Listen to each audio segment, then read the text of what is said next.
Well, as Kevin said, and thank you for that nice introduction, I'd like to share a few stories with you tonight. Many of them are told about in varying degrees in the book for which you see the cover on the screen, Handprints on Hubble. And maybe before we go into that, just let me give you a little bit of a big backdrop of, if this is sort of a memoir autobiography, why isn't it called, Kathy Sullivan, the Wonderful Astronaut? And there's a very simple reason for this. I've truly never been convinced that the world deeply needed a Kathy Sullivan Magical Astronaut book. But I had the incredible privilege of being part of what is still known as Team Hubble, and working on Hubble for a 5-year period of time that it turns out has been a completely overlooked portion of Hubble's history.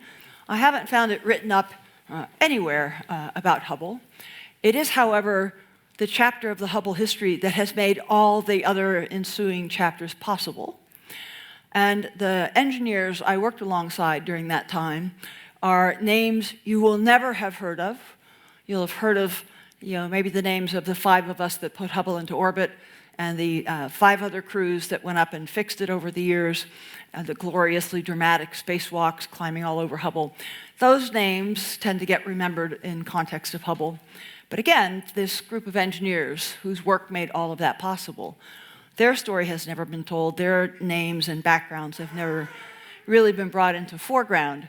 Some of you may be familiar with the movie that made its way through the United States a year or so ago called Hidden Figures, the story of women who were critical to the early days of the Mercury program. They were female, for starters. They were African American on top of that. Lost the whole story because all you needed to know was Alan Shepard, John Glenn, here we go. These engineers that I worked alongside are essentially the hidden figures of the Hubble story. And so my motivation to write this book is to put the overlooked chapter into the historical record and to give my bunch of hidden figures engineers their due as well. Now I'm going to do a little bit of a hybrid here today because if you jump directly into Handprints on Hubble, there's this whole thing of, but what's it like to actually launch off the planet and live and work in space? And knowing we'd have some true space cadets about this high and some would-be astronauts about this tall in the audience, I thought we'll start with a little dose of that. My first flight, of course, we lifted off like that, and 8.5 minutes later, we were over England, and everything was in zero gravity. So here's a bit of a sense of what life can be like in zero gravity. I'm heating up some things for our lunch or our dinner. You'll notice there's no such thing as down. When you're done with something, you just leave it right there until you're ready for it again. Don't let that be too long. It will drift in the airwaves, and it could get away from you. You come to know where that drifting air pattern will take things. And if you lose a pencil or some M&Ms or a sock in about a day and a half, it'll all be right at that dead zone. I was raised in a reasonably well-to-do family with very good manners. We were taught to never play with our food, but that's actually allowed in zero gravity, as it turns out. And I think in a moment you're going to see what life is like with M&Ms that do not know how to fall to the floor. You can make a cloud of M&Ms, like we're doing here.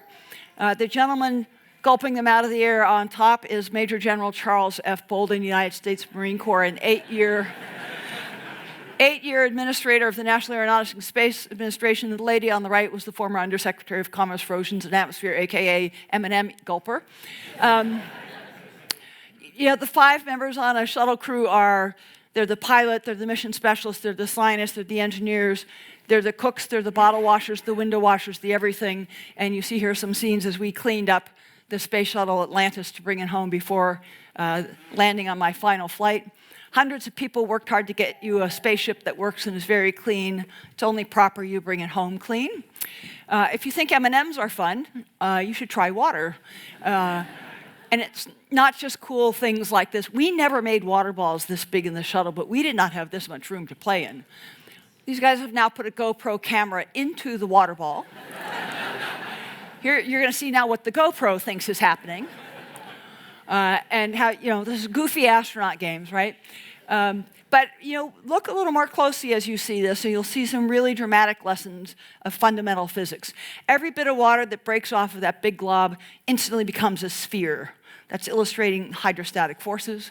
Watch as this astronaut touches with his hand, and you're now going to see him make an accordion, essentially, between his two hands, how sticky the water is. We never think of water really being sticky, but look how it's sticking to his hands. That's a wonderful illustration of the surface tension force. We made much smaller globs of liquid, usually sort of golf ball sized, and we made them out of fruit drinks so we could see them because our favorite sport was playing air hockey. Three-dimensional air hockey is really very fun.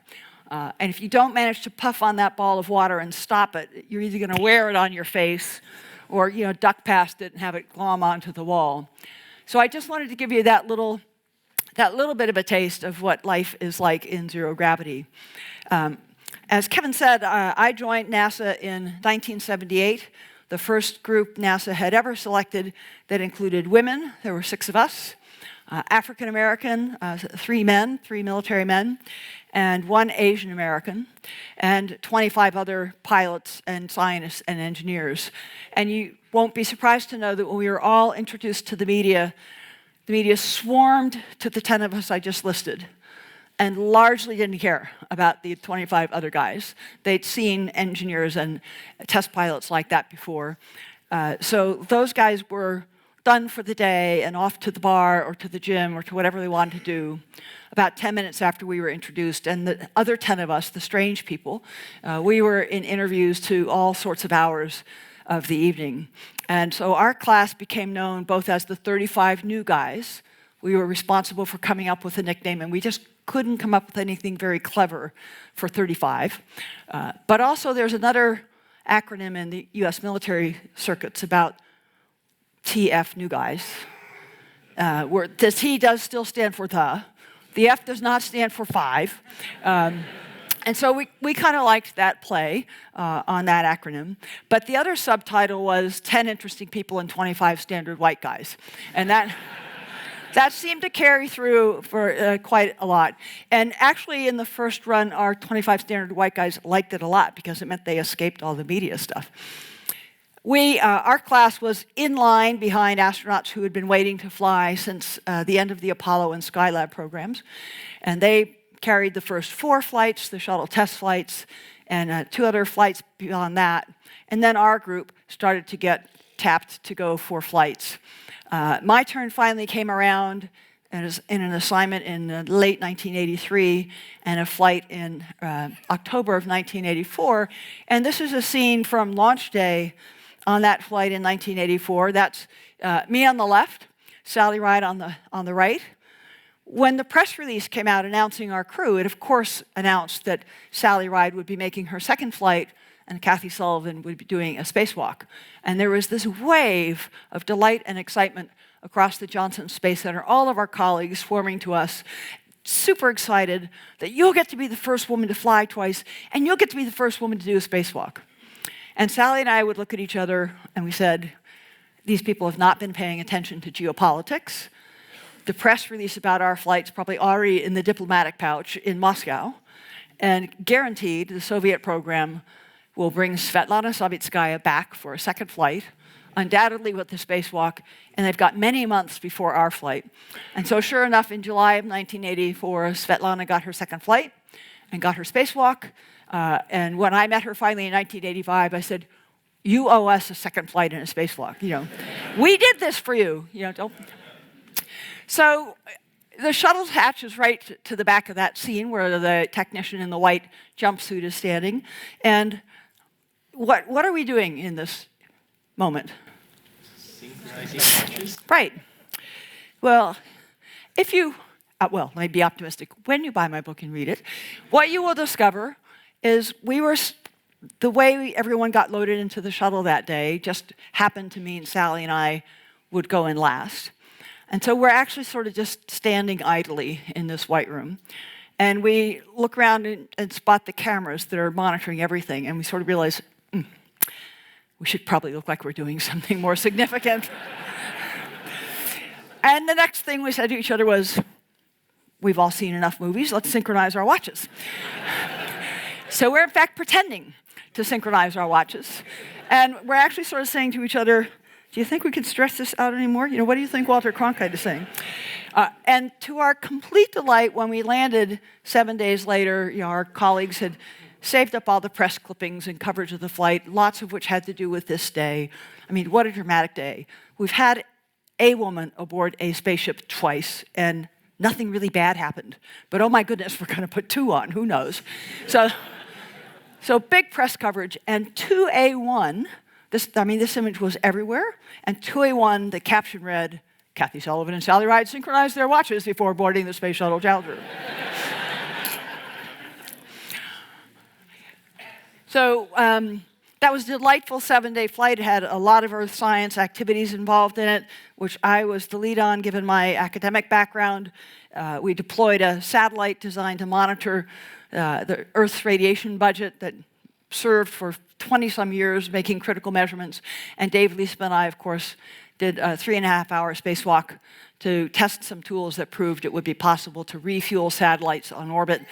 That sounds sort of trivial. We all refuel our cars, you know, every several days. But when you fill the propellant tank up on a satellite, you seal it and cap it and safety wire that cap and then put another cap on top of that. And so the refueling challenge is get all those caps off, which doesn't sound too hard, except the propellant is super nasty stuff. It's extremely toxic, and it's super explosive. And so the safety challenge became get all those caps off, put in a fuel line, but all the while you're doing that, there have to be 2 physical barriers between the propellant and the crew. Now, can you figure out how to refuel the tank in your car without ever having a clear pathway into the tank? That was the engineering challenge we had to solve in designing those tools. Worked wonderfully. Not in the end a capacity that's yet ever been used, although I think you'll see it coming around in the next 5 years to 10 years. You know, when you land from a flight, this peak experience, you've been the center of attention as you become the main crew, and you land and you are not even yesterday's news. I mean, the world has moved on. There's another crew to be getting ready. It was shocking to me how instantly this really vivid experience seemed surreal. I almost couldn't imagine I'd actually done it. I'm looking at photos of the Earth from orbit that I know I took, and I kind of can't remind myself I really took it. I'm looking at photos of me floating up by the ceiling on a space shuttle, and I'm sort of going, well, no, that really is me. You know, how come it's not a more vivid memory? And worst of all, you're now at the very back of a long line of astronauts that are waiting for their turn to fly, and you have no idea when you're going to move towards the front of the line. I was really lucky to get back into the queue just a few months later on a spectacular assignment, the crew that would take the Hubble Space Telescope to orbit for the first time. And over the years, but in particular as I researched this book, I came to this really crazy appreciation of how aligned with my own life story the evolution of Hubble itself is. And I can best illustrate it this way, I think. This is a pretty famous painting that was done by an artist named Chesley Bonestell. It appeared in a magazine called Collier's in the United States in 1952. And the article that accompanied it is illustrating Wernher von Braun's great visions for what may happen on the space frontier, what capabilities may come to pass in the years ahead. And if you read the text, you know, this craft here is described as a shuttle. It's tailor-built just to go back and forth the first few hundred miles from the surface of the Earth to this destination, which is clearly a space station in the Arthur C. Clarke kind of mode. And this thing here, it looks, I don't know, it always reminds me of a medicine caplet that's been pulled apart. But if you read the article, it's described as a space telescope. And this little thing here, of course, is an astronaut that's working on that telescope. The 2 things that really struck home with me about this painting, and I only came across this painting in 1985 when I was assigned to the Hubble crew. It was painted in the year I was born, which was 6 years before Sputnik. It's 5 years after the end of World War II. There's no such thing as orbital rockets yet. There's been V2s, ballistic, but nothing orbital yet. That's 6 years Anything in orbit is 6 years in the future. Humans in orbit are 10 years in the future, the first ever. And yet the scale of this imagination, and then to make it even more interesting and really bring it home for me personally, when I saw this in 1985, I had flown on that vehicle. It turned out to be white and shaped differently, but there will be a shuttle that goes back and forth with some frequency had happened. The particulars were different, but I had flown on that vehicle. We had this started on the drawing boards. I had already been party to some of the very early engineering concepts for how do you build a station. It was going to end up a different shape. You know, that circular design fell away as other factors came into play. But I have flown on this. This is being started. This has been built. It's out in California. I'm about to go out and start working on it. And these little guys, you know, bopping around with little rocket packs. My crewmate on Hubble is this guy, is Bruce McCandless, who's that famous image you've seen of a lone astronaut hanging against the backdrop of Earth, a football field away from the shuttle. That's Bruce. He was going to be my spacewalking buddy on the Hubble flight. And it just really was a profound impact on me to take into scale how much had happened to turn, you know, science fiction and a futuristic engineering vision into reality in the span. I was 33 years old at the time. A third of a human life, a quarter of a professional career. This was all becoming real, and I was not a spectator anymore, like I had been as a young girl, but now a participant. So this is what Hubble actually ended up looking like. Not very Tylenol capsule at all. When I first saw it in this gigantic, super clean room, I really felt like I was looking at a spectacular piece of jewelry or fine table silver from Tiffany's. It just needed some lovely turquoise wrapping around it, and it would have been, you know, exactly right. All these little dots over here, are, of course, are people, just to give you a sense of the scale.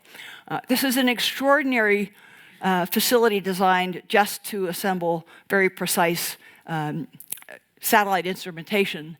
This whole wall here is the size of a US basketball court stood up on its end. And all of that grating is in front of massive filters and fans that push all the air from one end of the chamber to the other. So if any bit of dust ever got through all of those filters up here, the air would be moving fast enough all the way along, it would never settle onto the floor.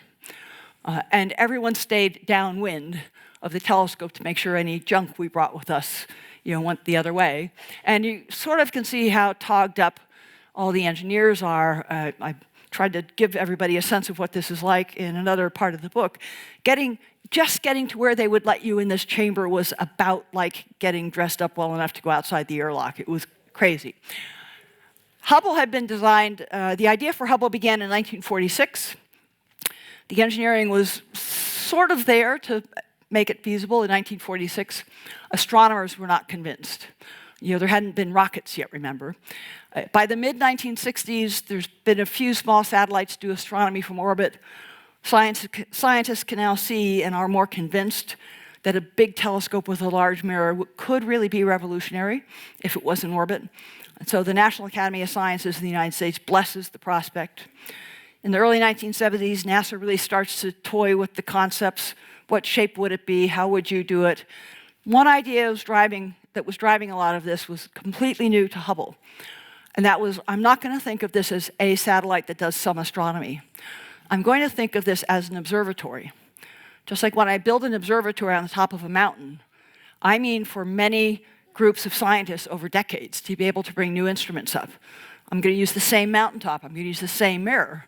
But I'm going to use this instrument and then that instrument, and technology will get better, and I'll do cutting-edge science from this mountaintop for decades. We have to be able to do that with this space telescope if it's going to be worth the big investment.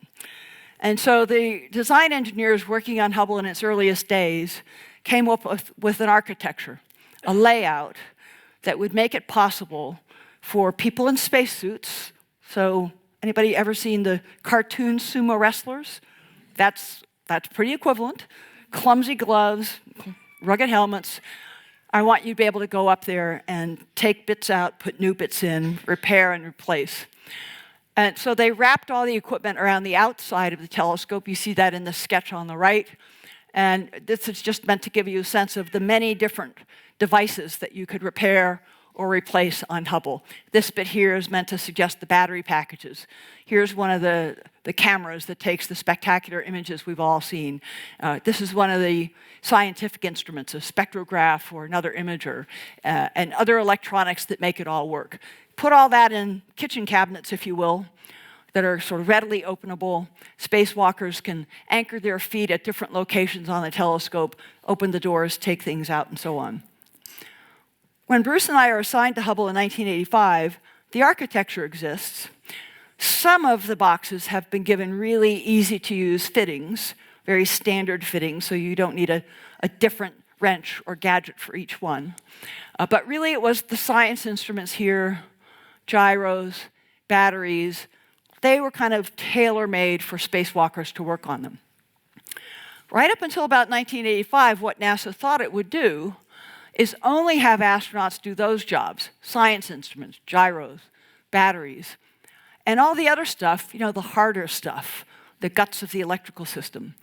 We'd bring Hubble back to Earth about every 5 years to do that. We could have ground technicians without the fat gloves.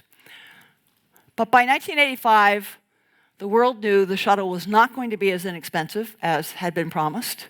It was not going to fly as often as had been promised. And it's kind of a dirty vehicle. It always has sort of gases and dust around it, which would wreak havoc with any precision mirror. And so around the time Bruce and I start working, NASA officials realize if we ever bring this thing back to Earth, it's probably going directly into the National Air and Space Museum and never getting back into orbit. And so suddenly, all these other boxes have to be transformed also into devices that astronauts can service. And so the work we did in these 5 years, the work for which I picked the subtitle, A Story of Invention, is about the creative and inventive process of taking a pretty standard ratchet wrench, but adapting it so it really can work in outer space and with spacesuits. Maybe a sort of standard power tool, and adapting it. Power tools we have in our garages all have lubricants in them. Lubricants vaporize away and don't work in space, so you can't just grab your skill drill and go up into orbit. And that other much more exotic equipment that would make it possible to repair and replace these other gadgets. So that's a two-layer story. One layer is the choreography. What's the sequence of steps? How do you actually get this done? If I want to go up to one of those kitchen cabinets and turn the latch that holds it shut, if I just float up there in zero gravity and turn the latch is not moving. I'm moving the other way. So anywhere I might have to turn a wrench or pull on a box, I need to have some platform I can lock my feet into. Let's look at the entire telescope. You see it's not a super accurate model, but it's got all the right dimensions. Underwater, in a large tank in Huntsville. This is me, and this is Bruce McCandless, and we're going around and checking that all these yellow pathways are the handholds that can get us to anywhere we would need to get to. There are sockets any place we might need to stop where we can plug in one of those foot platforms. And over here, we're practicing with a mock-up, a model, of one of those refrigerator-sized scientific instruments. It's just got screen door mesh on it because we want to be able to move it through the water without a lot of effort. But again, the dimensions are right, and we're actually practicing or testing here. These are the handles the engineers originally thought would be all that you need to move this thing in and out. And we've tested that already and found out the yellow ones are not enough. And so we've quickly made some white handles, and we're just trying other arrangements to make sure we know what kind of handles will the astronauts need that ever have to go up and do this. Lots of that choreography, starting at this level of not terribly detailed, and over those years getting more and more detailed on the choreography of things. And then, of course, inventing tools. Some, as I said, adaptations of hardware store tools. This is basically an adaptation off of a standard hardware store ratchet wrench. What are the differences? You need the handle to be fatter so it fits easier in your fat gloved hand. You often, anyone who's worked with a ratchet wrench knows you often have your hand on the shaft as you ratchet the wrench because it won't really backdrive correctly. You can't get both hands to that geometry in a spacesuit. hardly ever. And so we put a big mushroom cap about this big at the top of that wrench, so you didn't have to grip anything. You could just push with your hand, or you even could use that as a screw. And a torque limiter, because all of the bolts are very fine-scaled on Hubble, and if you crank one too hard and lock it in or strip it, we're not going to actually let you come back to Earth. We're just going to cut your tether and send you away. So this is me, and this is Bruce McCandless with Barry Henson, engineer from British Aerospace. This is the actual flight solar array on Hubble out at its assembly site in California. I tell a story in the book about this device. You can see how closely spaced those connectors are. These are my hands, just in latex gloves, and you can pretty well tell I can't even get my fingers in between those connectors with a latex glove on. And I'll tell you, they're really stiff. They don't come loose easily. You got to put a lot of heft on those to loosen them, which you're just not at all going to be able to do in a spacesuit glove. We found no pliers-like instrument that could fit in between there. And another thing to notice is there's not much of a jacket on these cables. So if you wrench that connector and happen to push your hand real hard against the cable, you'll pull wires loose. So the good news is you'll get the connector off, and the bad news is 3 of the circuits in that cable won't work anymore. Once again, we're going to cut your tether and send you away. You're not coming home. So this was a pretty clever invention by one of our tool designers named Michael Withy to create a connector tool that could reach into this thick forest of connectors and get enough force onto the little ring to open them up. We took all of these tools. That's also on the Hubble out in the real world. The other thing Bruce and I did, we insisted on doing, is every single tool is going to be fitted and checked on every single bolt and fitting on the telescope. We are that anal and maniacal, but that's not why we did that. We did that because we had watched 2 other NASA missions go up and try to repair or retrieve satellites that had failed while they were already in orbit, without any of this foresight applied to them. And in both cases, what the engineers had to do was take the drawing that described how the satellite was built and create their tools based on what that drawing showed. And in both cases, there was some small thing on the satellite, and I mean about the size of a button on a gentleman's shirt, a small thing on the satellite that prevented one of the critical tools from fitting. And it put the whole mission into massive improvisation mode to try to overcome that problem, or get around that issue. And NASA's full of clever people. They succeeded in both cases. But you can't put a large, complex instrument that you've been promising to maintain for 15 years into orbit and wonder if the wrench is going to fit. Wonder if the connector tool is going to work. So Bruce and I had resolved just our own personal commitment. No Hubble servicing crew will ever have to say the words, "Hey guys, this doesn't fit."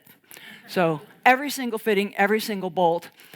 Some of the bolts that we used this wrench on, the bolts we used that wrench on through the whole telescope, came from 2 vendors, and they made the bolts just slightly different. And we found with one of them there was no problem, just fine. It fit, it moved, great. We tested this also in super cold conditions so that if our tools shrank, we knew that they would still fit. The other vendor, it fit on the bolt fabulously, and we cranked the bolt to loosen it. That worked too. And then we discovered the wrench was frozen onto the bolt.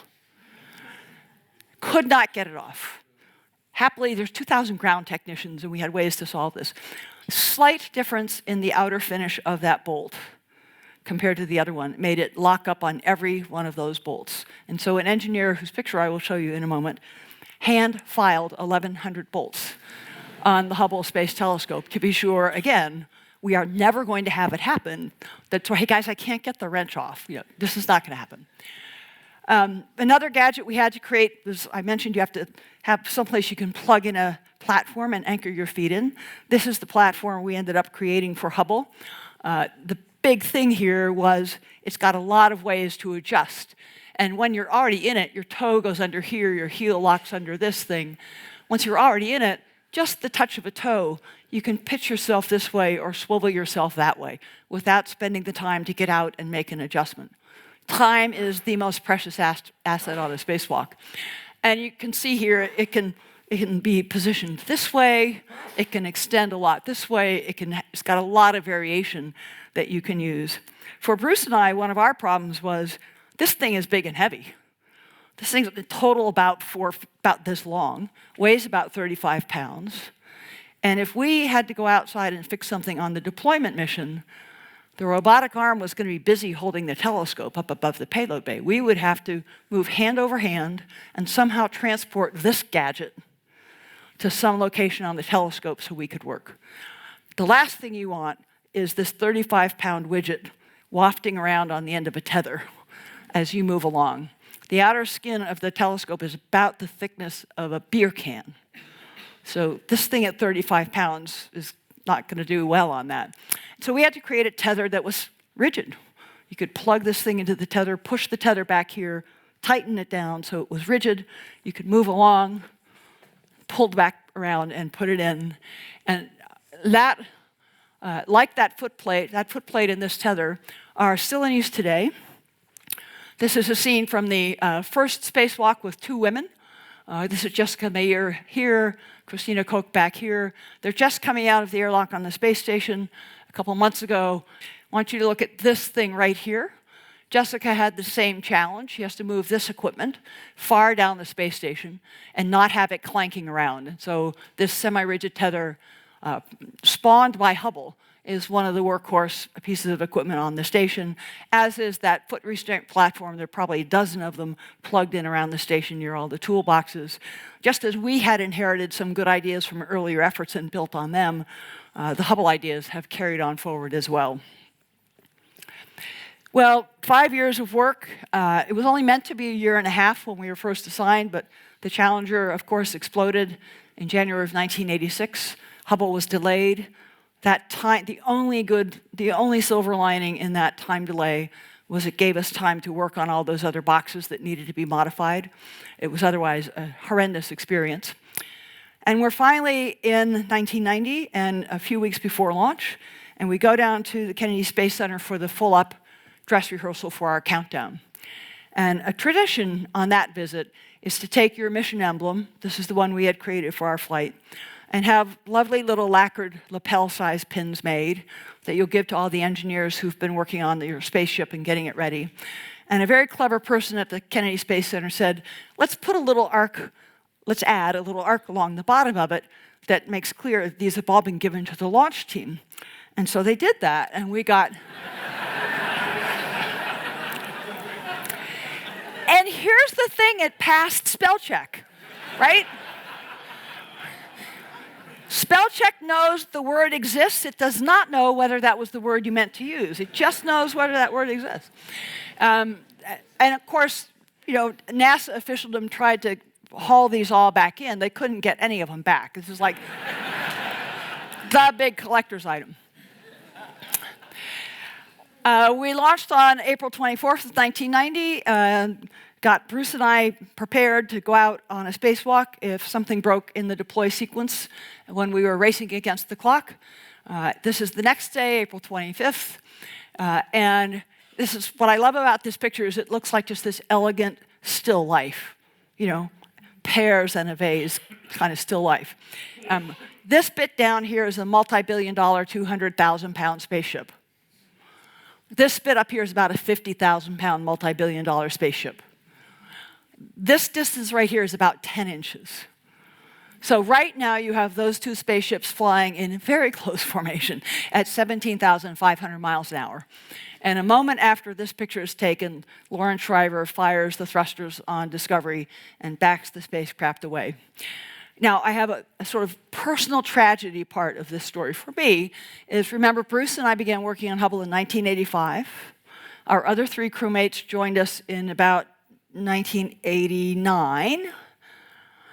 And here's this magic moment everyone's been working for decades. You would think there were 5 pairs of eyes pasted at that set of windows right there. There were 3 pairs of eyes because this solar array had hung up and not unfolded correctly. And so Bruce and I had gone down below and hopped in our spacesuits and dived into the airlock and grabbed our wrenches. And we're racing outside to crank that solar array out by hand. And we're racing with the ground engineers who are trying to figure out if there's some other way to solve this problem, like maybe a software workaround.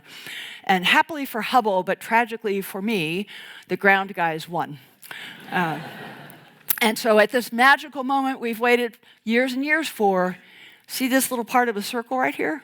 That's the back door of the airlock. And Bruce and I, you go through that door, you're in a 6-foot diameter sterile white can. And that's where Bruce and I were when Hubble was deployed. So we're all back on Earth, and we're eagerly waiting this fabulous first image. We're going to have our favorite picture from Mount Palomar or something here, and Hubble will come back with a picture that will dazzle us all. And of course, we discover it can't see straight. And as a gentleman in writing in Popular Mechanics wrote, it was as if an eagle had turned into a bat. The senior senator most responsible for all of NASA's funding, who's a short dynamo of a woman about this tall, was rather less kind. She said Hubble is a techno-turkey. It really felt questionable for quite some time whether this would be the end of NASA's science program or the end of NASA overall. But, you know, I don't judge human teams by whether they manage to never make a mistake, because I've never seen a human team that somehow never makes a mistake. I judge by what do you do? How do you respond? And the Hubble team turned to and went through every imaginable concept for how do you restore Hubble's sight. It's either fix the mirror or it's fix the light. And eventually they realized the secret was you have to find a way to fix the light that bounced off the distorted mirror, bring it back to form. By the way, how bad is the mirror? It's an 8-foot diameter mirror. Pluck, those of you who have it, pluck a piece of hair out of your head, cut it into 25 slices. It's about one of those slices. It's incredibly minuscule error, but devastating for astronomy. And the answer turned out to be get into the middle of the telescope and put in corrective optics. Because although the mirror team had screwed up, that was the bad news, they had screwed up very precisely. And so if you're gonna, so you could, and we did, do the math and say, you know, light was supposed to be like this, is like this, here's the corrective terms. Grind those corrective terms into mirrors. Turns out to be mirrors for Hubble, not lenses like my eyeglasses, but same principles. And so here in 1993, you see Jeff Hoffman riding the robotic arm like a cherry picker, his colleague, Story Musgrave down here getting some equipment ready. They're going to open up the big barn doors back here. They're going to take out the lowest priority scientific instrument. They're going to put into its place an exactly the same size and shape box that instead of having scientific detectors has this cluster of mirrors that will extend up and intercept the light and bounce it around until it's back into the wave form that it ought to have. Interesting example of creative lateral thinking. That whole idea, the idea of how do you get the mirrors into the middle of the telescope, came about when an engineer named Jim Crocker was in his shower in his hotel room in Holland at one of these brainstorming meetings. And he's a pretty tall guy. You know, the shower head's mounted on a rod like this. And the housekeeping staff had evidently been shorter than Jim. So he undoes the handle and he moves it up and adjusts the shower head, and the light bulb goes on. We could take the scientific instrument box, put a rod at the inside corner just like that, put the mirrors we need on arms like this shower head, have a little motor that will drive the arm up when we tell it to, and little latches and springs that will let the shower head arms spring out to just the right position, and put all these mirrors in just the right place. And I mean, this needs to be 2/10 of an inch to have it all work. And that's what they went and engineered to do. So how well did that work? These are the 7 names, everyone sort of knows from that first servicing flight, the crew that Dick Covey and Ken Bowersox that were the pilot and commander, Story Musgrave, Tom Akers, Kathy Thornton, Jeff Hoffman that were the spacewalkers, Claude Decollier from the European Space Agency who ran the cherry picker. Those are the famous names from this first servicing flight, but right behind them and making it all possible are these engineers that we had been working with for 5 years. The team leader was Ron Sheffield. He's on his second career here. He did a 30-year career as a combat Army helicopter pilot. Now he's spent another 30 years on Hubble. These two guys, here and here also became mainstays of Hubble. Hubble was their first job out of college, right into building the tools and making all this work. And their backstories, where they came from, how they came to be here. I had never had 2 minutes of social time to really learn that while we were working together. One of my joys of writing the book was getting to visit with them and learn that backstory. So these are the names you also should have heard at that point. So here's Hubble when we discovered it doesn't see straight. Here's Hubble right after the fix was put in. That's the spec, that's performing to the spec it should have been doing from the beginning. But as important as we could hit this, oh, goodness me moment and recover from it, because thanks to the maintenance capability, as important, we could keep upgrading instrumentation on Hubble as technology advanced. Just think of the speed with which our digital cameras and cell phones have been advancing. And so this camera, the camera that took both of these images, this is the camera number 1 and camera number 1 with the corrective optics, is now camera number 3 that's aboard the shuttle. And here's the same galaxy in camera number 3 taken just a year ago. So to keep Hubble, to keep all of its equipment at state-of-the-art, at high reliability, and over 30 years, which is twice as long as the engineers promised, by the way. Hubble was only promised to be a 15-year observatory. It turns 30 in a couple of weeks, and it's continued to be state-of-the-art and stay at the cutting edge. And that, again, is all down to the careful engineering and foresight that engineers like these guys did, whose names and stories have never been given the due and put in the foreground. Here's one of my absolutely favorite Hubble images. It's called the Hubble Deep Field. If you take an instrument like Hubble and you point it to a patch of the sky that you believe is black and empty, this patch happens to be in the Big Dipper, and you let it stare for a while, this is what's in black and empty space. And this object here and that object here, those actually are probably stars. Every other colored dot in here is a Milky Way. It's a galaxy. So where astronomers were convinced you've got dark, empty sky, thousands and thousands of galaxies, of other Milky Ways, as far as the eye can see. Well, I'm going to close with a little explanation of why I chose the title that I did. I touched a number of times on the point that some names are more known than others in the whole saga of Hubble and who helped make it happen. Mine is actually not one of the most well-named names, which is fine. Hubble has still, and the work I did on Hubble, has long been both the work I'm most proud of in all of my astronaut career and the work that gives me the greatest satisfaction. And so I have for many years said, you may not, it doesn't matter if you know my name or not, I know I have a fingerprint on every discovery and every advance that Hubble has delivered, because I was on that team. I did my bit and helped that happen. And as I was doing the research for the book, fingerprints on Hubble was sort of what I started with. I was doing research for the book and I discovered the last spacewalker to touch Hubble on the final servicing mission, a gentleman named John Grunsfeld. He took a picture of the outside of Hubble, which actually has now astronaut handprints on it, where spacesuit gloves touched the surface and scuffed it just enough that where they touched weathers a little bit differently than the rest of Hubble. And so John took this picture showing the literal, tangible, visible handprints that are on Hubble. And that just sweetened the point for me, because those gentlemen I showed you the picture of, the hundreds of gentlemen, it really was all men at the time, that gave Hubble that architecture, that gave it its first ideas back to 1946, all of those people also have, in a metaphorical sense at least, a handprint on Hubble. So these handprints that actually are up there on the outer skin, they remind me of the tip of an iceberg. They are there, they are vivid, they're dramatic, you can see them, they're kind of stunning. But if you stop and remember the reality of icebergs, you're reminded that you're seeing just a small fraction of all that's really there. And that's certainly the case with the Hubble Space Telescope. So I think I've spoken about as long, if not maybe a bit longer than I really ought to have, because I'm sure there are a lot of wonderful questions in the audience that I would be delighted to answer. Before we do that, let me thank you again for coming out tonight and for giving me your attention. It's a pleasure and an honor to be here.